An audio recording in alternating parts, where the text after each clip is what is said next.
You might think you know John F. Kennedy, but wait until you hear about his stolen brain, secret tapes, and even a Soviet space puppy in the White House. These are the kinds of bizarre, little-known truths that don't show up in history textbooks, and they're all completely real. Buckle up, because each fact on this list is more jaw-dropping than the last. In this video, we're counting down 10 of the strangest, most surprising facts about President John F. Kennedy. From a coconut that saved his life in World War II to covert recordings in the Oval Office, JFK's life was full of unusual twists. These aren't urban legends or gossip, but documented facts verified by historians. Stick around for all 10. You might be shocked at what you didn't know about the 35th President of the United States. 1. JFK cheated death. Multiple times, last rites given 4 times. John F. Kennedy, right? As a child, with his elder brother, Joseph P. Kennedy Jr., JFK survived several life-threatening illnesses in his youth, receiving the Catholic last rites of extreme unction on 4 separate occasions before his presidency. It's hard to imagine the vibrant, charismatic JFK as sickly, but the truth is, he barely survived childhood and beyond. John F. Kennedy was so ill throughout his life that he received the last rites of the Catholic Church, a prayer given when death is imminent, on multiple occasions. The first time was at age 2 when young Jack nearly died of scarlet fever, and a priest was summoned to perform last rites. He recovered, but that was just the beginning of his health battles. As a teenager and young adult, Kennedy suffered recurrent gastrointestinal problems, infections, and a bad back. The most serious issue was Addison's disease, a rare disorder of the adrenal glands that JFK was diagnosed with in 1947. This condition was life-threatening, especially before modern cortisone treatments. In 1947, while visiting England, Kennedy collapsed and slipped into a coma due to Addison's. A priest was called then, too, because doctors didn't expect him to survive the voyage home. Amazingly, he pulled through. Again in 1951, during a trip to Asia, JFK's temperature spiked to 107 degrees and he fell unconscious in Tokyo. Once more, last rites were administered as his brother Robert frantically arranged emergency care. Kennedy somehow survived that close call as well. He even had risky spinal surgeries in 1954 to address his chronic back pain, during which he got a post-operative infection so severe that he was anointed for death yet again. Each time, against the odds, Kennedy survived. By the time he was elected president in 1960, he had already been to death's door at least 4 times and been read his last rites on each occasion. What's truly remarkable is that the public knew nothing of these close brushes with death. Kennedy's campaign carefully guarded his medical records, projecting an image of youthful vigor. In reality, JFK may have been one of the unhealthiest presidents ever to hold office. He required daily medications, including steroids for Addison's disease and painkillers for his back, and used a back brace and rocking chair to cope with pain. Yet, with steely resilience and a bit of secrecy, he kept pushing forward, fooling the world into seeing him as the picture of robust health. Kennedy's ability to endure so many near-fatal illnesses and still lead a nation is nothing short of astonishing, and it adds a new layer of admiration for his fortitude. 2. A coconut saved his life and became a presidential paperweight. During World War II, Lieutenant John F. Kennedy's life was saved by one very unlikely object, a coconut shell. In August 1943, JFK was commanding a patrol torpedo boat, PT-109, in the South Pacific, when a Japanese destroyer suddenly rammed and sank it. The collision threw Kennedy and his crew into the dark, shark-infested waters near the Solomon Islands. In a heroic feat, the 26-year-old Kennedy towed a badly burned crewmate by clenching the man's life jacket strap in his teeth and swam for miles to a tiny deserted island. He and the surviving crew were stranded behind enemy lines with no food, water, or means to call for help, except, as it turned out, coconuts. After several days of surviving on raw coconut meat, JFK encountered 2 native Solomon Island scouts in a canoe. Desperate to get a message to Allied forces, Kennedy improvised a note. He carved a message into the husk of a coconut and gave it to the islanders, hoping it would reach a nearby Allied base. The carved message read, "Noro Iazl, Commander, Native knows pulls it. He can pilot. 11 alive. Need small boat. Kennedy." This was essentially a distress signal, indicating that 11 men were alive on an island, Noro, and needed rescue. The brave Solomon Islanders, Byukugasa and Aroni Kumana, risked their lives paddling through Japanese-controlled waters to deliver Kennedy's carved coconut plea to an Allied patrol.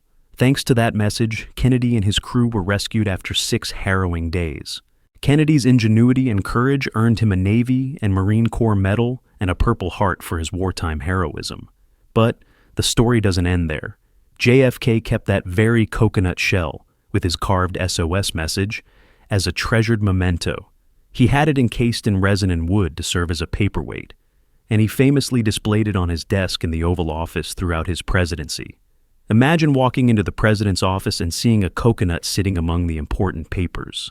That coconut was a silent reminder of the dramatic night that nearly took JFK's life and of the unlikely rescue that followed.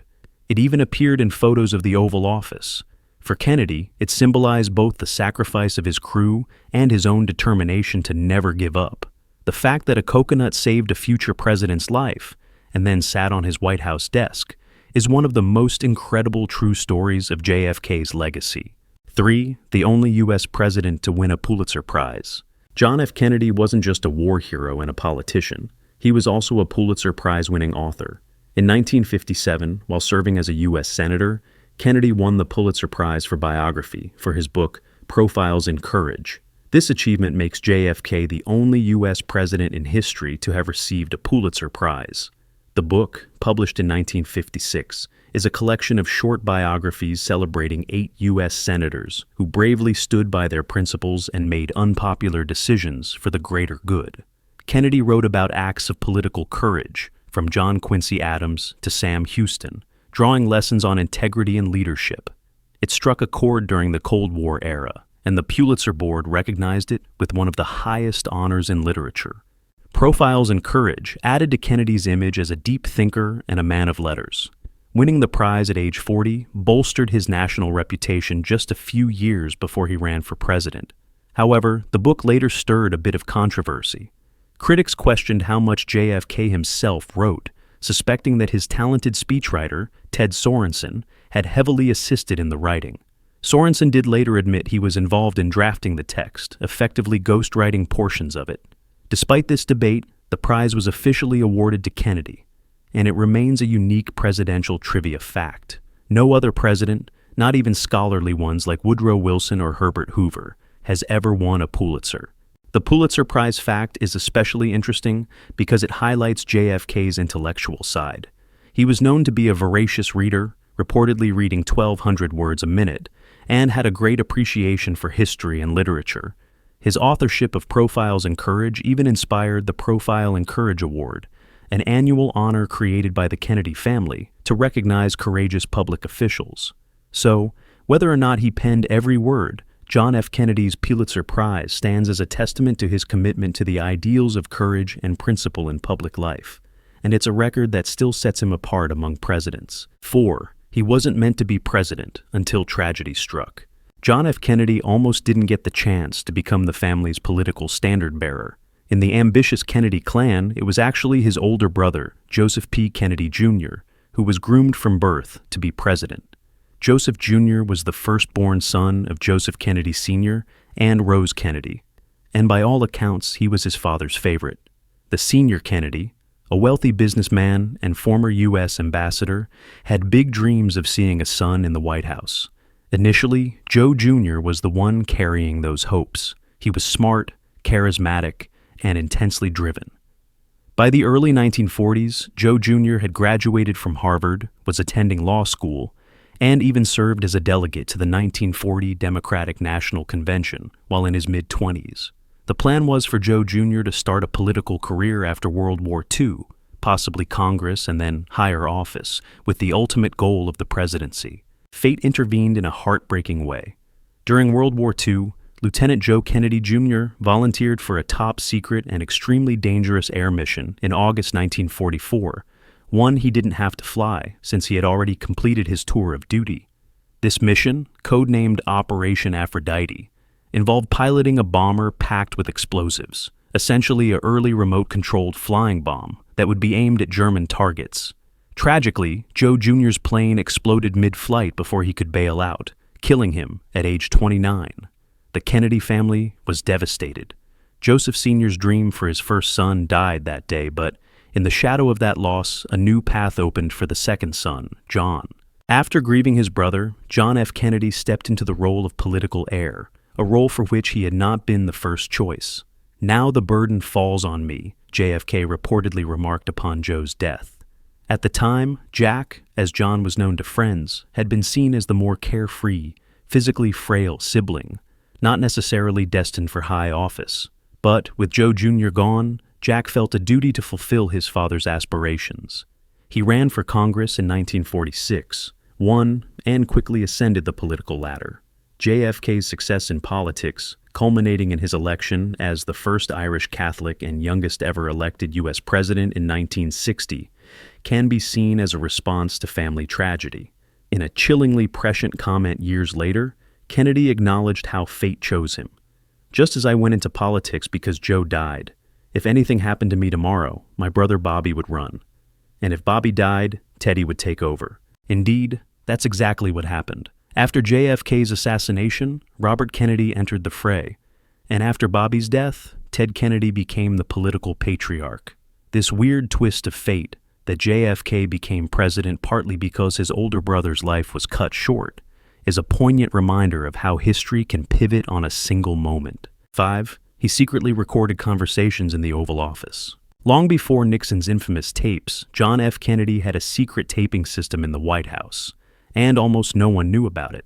In July 1962, JFK quietly ordered the installation of hidden recording devices in both the Oval Office and the Cabinet Room. Tiny microphones were concealed in his desk and elsewhere, wired to a voice-activated recorder in a basement room. Over the final 16 months of his presidency, Kennedy taped about 260 hours of meetings and phone calls without the participants' knowledge. These tapes captured high-stakes discussions during some of the most critical events of his presidency: the Cuban Missile Crisis, civil rights standoffs, Vietnam deliberations, creating an invaluable historical archive. Why did JFK do this? At the time, he gave no official reason, but his personal secretary, Evelyn Lincoln, later revealed that Kennedy wanted an accurate record of events for his memoirs or personal use after leaving office. JFK was reportedly frustrated that, after the Bay of Pigs fiasco in 1961, some of his aides tried to distance themselves from the failed invasion and claimed they had privately opposed it. He felt burned by this revisionism. By recording key meetings, Kennedy ensured there was a factual record of who said what during his decision-making processes. In other words, no one could later say, "Oh, I advised the president against that," if the tapes proved otherwise. The taping operation was highly confidential. Only a handful of people, like Secret Service agent Robert Book, who installed the system, knew it existed. Most of JFK's top advisors, and certainly the public, had no clue until long after his death. The secret wasn't revealed until 1973, during the Watergate era, when Congress investigated presidential recordings. The Kennedy tapes then came to light, astounding historians. Imagine conversations between JFK, Robert Kennedy, the Joint Chiefs, civil rights leaders, etc., all preserved on scratchy reels. Today, these recordings have been declassified, and you can actually listen to many of them through the National Archives and JFK Library. They offer a rare behind-the-scenes ear into Kennedy's presidency. For instance, you can hear JFK debating with his advisors during the Cuban Missile Crisis, meticulously weighing options during those tense 13 days. It's both thrilling and slightly eerie to realize that JFK foresaw the value of recording history as it happened, a fact that remained one of his administration's best-kept secrets for over a decade. 6. A Soviet space dog's puppy lived in the White House. In the midst of the Cold War, the Kennedys received one of the cutest and strangest diplomatic gifts in history: a puppy from the Soviet Union's space program. In June 1961, Soviet Premier Nikita Khrushchev presented President Kennedy with a fluffy white mixed-breed dog named Pushinka, which means fluffy in Russian.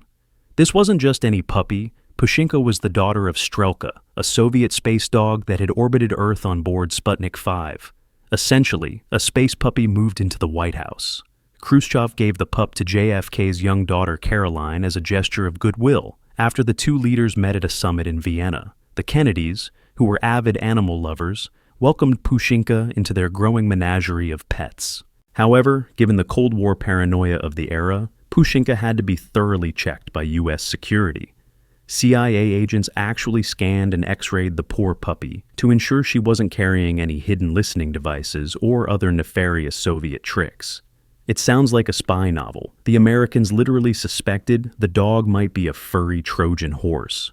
Fortunately, Pushinka cleared her security screening. No bugs were found except maybe fleas, and she became a beloved Kennedy family pet, often playing on the White House lawn.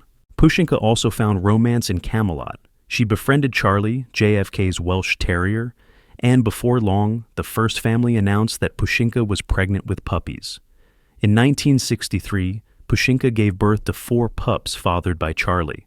President Kennedy jokingly referred to these puppies as pupniks, blending pup with Sputnik for a bit of Cold War humor. The adorable pupniks became a media sensation. Thousands of Americans wrote to the White House asking for one of the mixed-breed puppies. Eventually, 2 of the puppies were given to families in the Midwest, and the other 2 went to friends of the Kennedys. This light-hearted episode of puppy diplomacy showed a softer side to the Cold War rivalry. The Soviets and Americans were locked in a space race and nuclear standoff. Yet, here was a tiny symbol of peace and common humanity.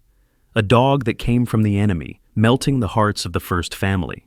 Pushinka lived out her days happily as a Kennedy pet, proving that not all Cold War interactions had to be hostile. It's a weird but true fact. The Soviet gift of a space dog's puppy not only charmed the Kennedys, but literally added new members to their family. 7. He secretly stockpiled Espacios 200 Cuban cigars, hours before banning them. John F. Kennedy had a bit of a sneaky streak, especially when it came to his love of Cuban cigars. In early February 1962, JFK was poised to sign an executive order imposing a U.S. trade embargo on Cuba, which would make Cuban cigars illegal to buy. But before he slammed that door shut, Kennedy wanted to secure his own personal stash of his favorite smokes.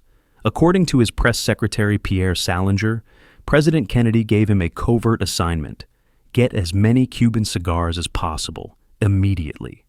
Specifically, JFK requested 1,000 Petit Upmanns, a Cuban cigar he adored. Salinger was startled but sprang into action, visiting various cigar shops in Washington, D.C. to round up the goods. By the next morning, Salinger triumphantly reported that he had gathered 1,200 Cuban cigars and delivered them to JFK. Kennedy's response? He smiled, opened his desk drawer, and promptly signed the embargo order banning all Cuban products from the United States, including the very cigars he'd just hoarded. Talk about timing. Thanks to this shrewd move, JFK ensured that his humidor would remain well-stocked with high-quality habanos, even as ordinary Americans could no longer buy them. This anecdote remained relatively unknown until Salinger recounted it years later in Cigar Aficionado magazine, and it has since become legendary. It perfectly captures JFK's blend of foresight and finesse. Some historians did check for official documentation of this cigar caper. The JFK library couldn't find written records of the order, but Salinger's story has been widely accepted and repeated by those who knew Kennedy. After all, Kennedy was a well-known cigar aficionado. He reportedly smoked 4 to 5 cigars a day on average. It makes sense he wouldn't want to be cut off from his supply. So, the night before the embargo took effect, the president essentially plugged the loophole for himself. It's a weird little insight into JFK's character. Even as he made weighty decisions on the world stage, he didn't forget to take care of his creature comforts with a bit of cheeky cleverness. Next time you hear about Cuban cigars being contraband in America, remember that the man who banned them made sure he got his first. 8. Eerie coincidences link Kennedy to Abraham Lincoln. Among history buffs, there's a famous list of bizarre coincidences between John F. Kennedy and Abraham Lincoln. Though these two presidents lived a century apart, the parallels in their lives and deaths are almost spooky. Some of the most striking examples include election years. Lincoln was elected president in 1860, Kennedy in 1960. Lincoln was elected to Congress in 1846, Kennedy in 1946. The dates line up exactly 100 years apart. Last name letters, the names Lincoln and Kennedy each have 7 letters. Assassination Day. Both men were assassinated on a Friday, shot in the back of the head. Lincoln was shot on Good Friday, 1865. Kennedy was shot on Friday, November 22nd, 1963. Successors. Both were succeeded by their vice presidents, and coincidentally, both successors were men with the last name Johnson. Andrew Johnson followed Lincoln, Lyndon Johnson followed JFK. Even weirder, Andrew Johnson was born in 1808, and Lyndon Johnson was born in 1908, exactly 100 years apart. Wives and children. Both Lincoln and JFK had young children die during their time in the White House. Lincoln lost his 11-year-old son, Willie, in 1862, and Kennedy's infant son, Patrick, died shortly after birth in August 1963. Theater and warehouse swap. Here's a famous one. Lincoln was shot in a theater, Ford's Theater, and the assassin fled to a warehouse, actually a barn. Kennedy was shot from a warehouse, the Texas School Book Depository, and the assassin fled to a theater, the Texas Theater. Assassins' names. Both presidential assassins are known by three names, John Wilkes Booth and Lee Harvey Oswald, and interestingly, each full name has 15 letters in it. Also, Booth was born in 1839 and Oswald in 1939. Other coincidences. Lincoln had a secretary with the last name Kennedy. This one is debated by historians, but it's often claimed. And Kennedy had a secretary named Lincoln. True, her name was Evelyn Lincoln. Both presidents were noted for their focus on civil rights, and both had wives named in part Mary Todd Lincoln and Jacqueline Bouvier Kennedy. Middle name Bouvier, so that one's a stretch. Now, skeptics will point out, correctly, that many of these coincidences are superficial or the product of selective trivia. After all, there are countless differences between Lincoln and Kennedy. Snopes and other fact-checkers note that some of the comparisons, like Lincoln's secretary named Kennedy, are not historically accurate. Still, the pattern of parallels is fascinating and has become a piece of American folklore. It's almost as if the two presidents' destinies were oddly intertwined. These coincidences have inspired books, articles, and endless conversations about fate versus randomness. Whether you believe it's pure chance or something more cosmic, the Lincoln-Kennedy connections are a weird set of facts that continue to intrigue people decades after JFK's death. It's a reminder that truth can sometimes be stranger than fiction, or at least feel that way when you line up the dates and details just right. 9. He chillingly predicted how he could be killed right before it happened. One of the eeriest anecdotes about JFK is that he seemingly foresaw the exact scenario of his assassination on the very morning it occurred. On November 22, 1963, President Kennedy was in Fort Worth, Texas, getting ready to head to Dallas. That morning, a local Dallas newspaper ran a harsh anti-Kennedy ad, essentially accusing him of betraying the Constitution. JFK saw the ad and, in the presence of his wife Jackie and his aides, made a grimly prophetic comment. He said, "We're heading into nut country today, but Jackie, if somebody wants to shoot me from a window with a rifle, nobody can stop it, so why worry about it?" This quote comes from Dave Powers and Kenny O'Donnell, two of Kennedy's closest advisors who later wrote about it in their memoir, Johnny, We Hardly Knew Ya. Think about that for a second.